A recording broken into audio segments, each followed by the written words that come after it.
So welcome back to Stormhawk's Headcannon, where I talk about all things, whether it be fanfiction or headcanon for Stormhawks.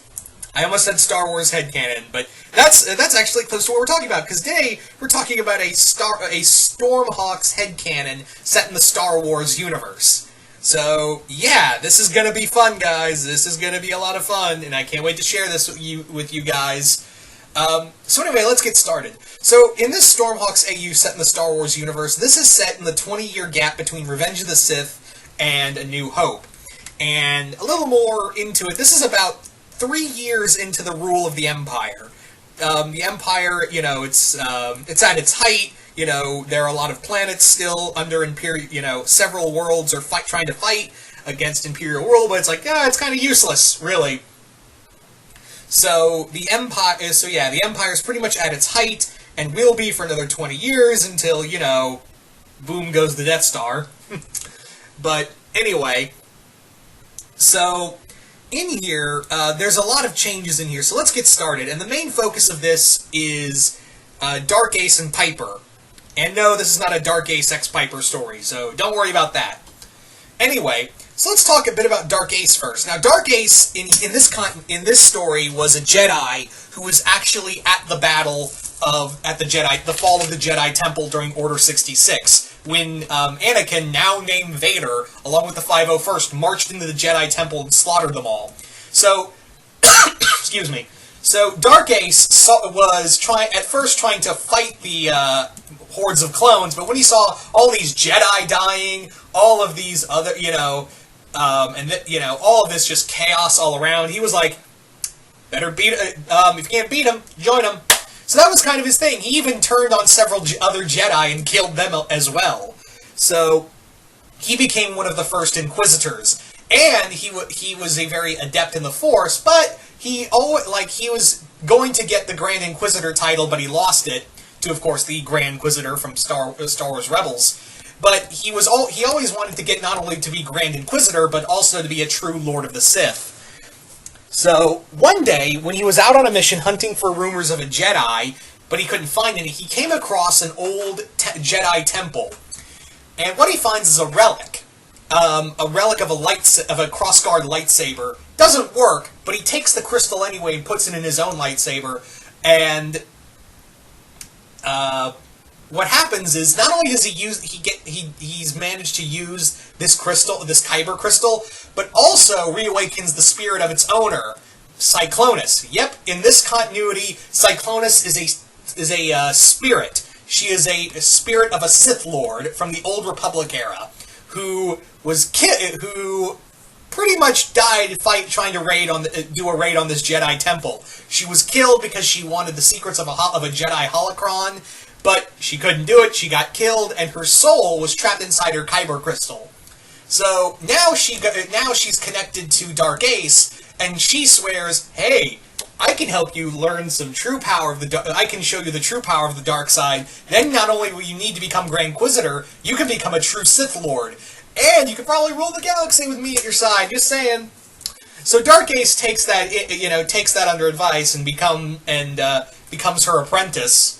Meanwhile, on Atmosia, in this story, all the Terras are different planets. All the Terras are different planets instead of actual little pieces of land. And Atmosia is a mid-rim world that fought hard in the Clone Wars.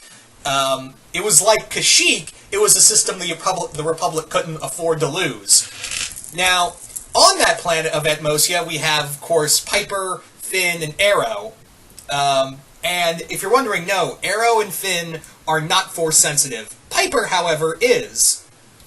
But anyway, so Arrow, as well as Finn and Piper's parents, were all part of a militia led by the Jedi known as Rom Koda. Rom Koda, of course, being from Star Wars: The Force Unleashed. And he instead of using clones, he used a militia because he didn't trust them. Hence why he survived Order 66. But however, all of their parents were killed during a fierce battle during the Clone Wars, and they were all still pretty young. Remember, this is 3 years into the Empire. So they were about I would say about 12, 13 at most from some of them, yeah. So the Empire, they were like still like preteens during the events of the clone. They were preteens during the Clone Wars, and now they have to grow up parentless in the height of the Empire. But however, what Piper didn't know was that her mother was a Jedi. She was also a Jedi, but she left the Order and left her with her father. Excuse me.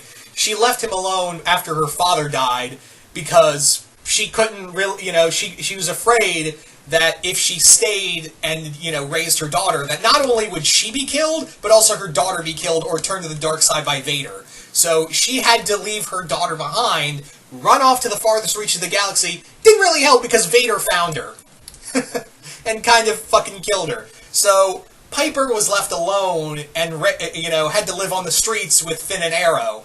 But eventually, they find out that, hey, Piper has force powers, and, they're gonna, the Empire's gonna probably find out, so we gotta go.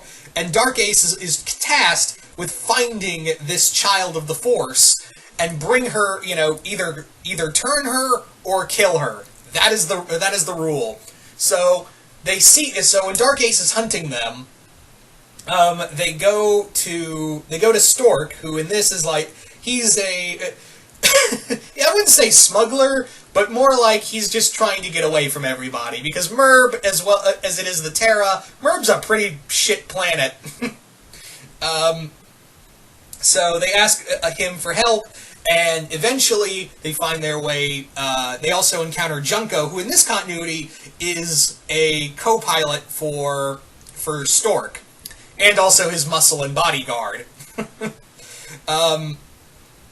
Yeah, so the team is running around trying to avoid Dark Ace, and while Piper is trying to learn the ways of the Force.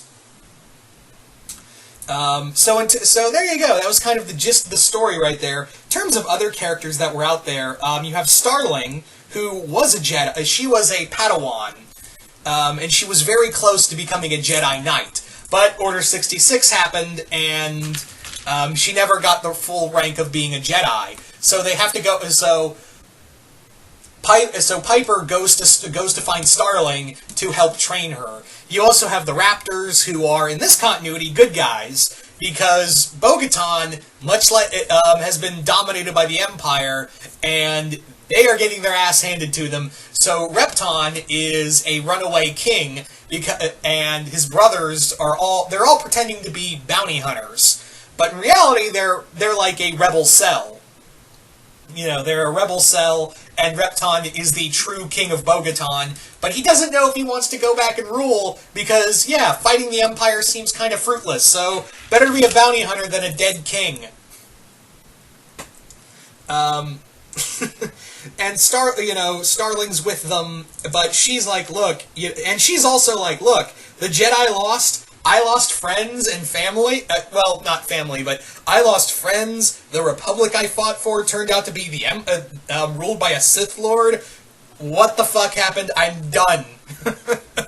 I am done with this shit. So she's running around with Repton as a bounty hunter, trying to hide her Force abilities, because she knows if that happens, they're going to send Vader or an Inquisitor after her.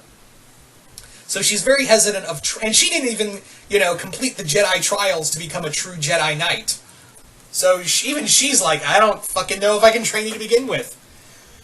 In terms of other characters, you've got Snipe and Ravis, who are a pair of bounty hunters working exclusively for Dark Ace, who's hired them to help hunt down this young Force user that he's tracking.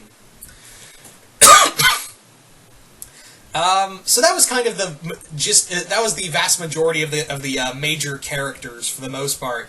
You also had Warden Moss, who was the head of an Imperial security prison. You also have Susie Liu, who's also part of, the Blazarians are part of a rebel cell.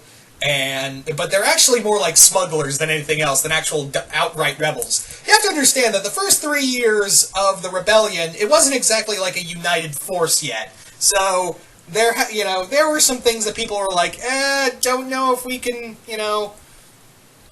do this yet. But anyway, so that was kind of the idea I had. So I hope you all enjoyed this, and you guys tell me in the comments below, what do you guys think of this Star Wars Stormhawks AU?